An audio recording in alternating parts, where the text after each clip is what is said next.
Diversion of water from rivers and lakes to community water ponds may just be among solutions to low food production due to drought. The National Water Harvesting and Storage Authority Acting CEO Sharon Obonyo says for the long term, Kenya has installed flood control measures and water reservoirs at vantage points to tap and store rain runoff water. Here's our reporter Hibaq Said with the details. Dire situations in over 40 years hitting one of the most promising countries in Africa. However, could the solution lie in where we look the least? In a land that is 80% arid and semi-arid, is the hope of the masses for survival: water reservoirs.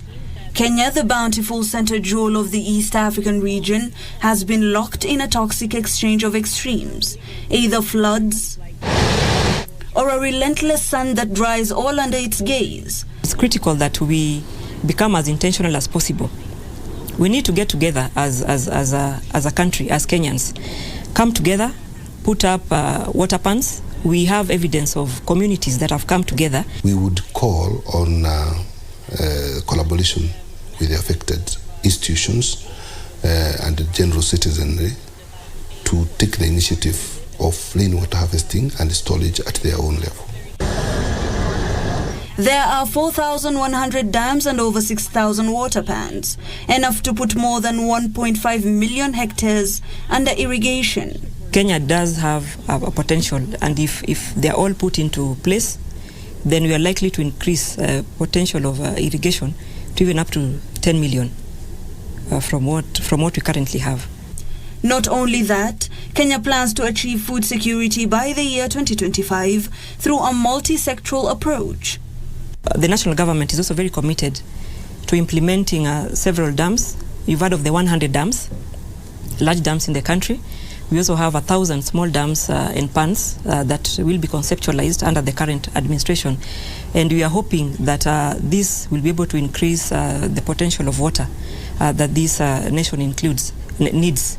And we also hope that we are going to improve on potential of irrigation in the country. However, it requires a concerted effort through the whole government approach. She says it is essential at this critical time, as the rain clouds beckon, to have a joint approach in making full use of the available water infrastructure across the country. Communities that have come together to put up ponds, that they're using for irrigation, that they're also utilizing for even for domestic use and even animals, particularly in their SAL areas. The citizens to be prepared on water harvesting immediately the rain comes. Furthermore, with communities taking charge of the water pans, Kenya may have the chance to guarantee yields supported by irrigation. When we talk about water, we are talking about life, because that is the only commodity that nobody will be able to live without. And therefore, it is the high time that this commodity is treated with the ultimate importance it deserves. Water as a resource is very scarce in the country at the moment. However, they claim with concerted efforts, there will be a solution that would be long-lasting in the country. Hibaq Said for KBC Channel 1. Thank you, Hibaq Said, for that report.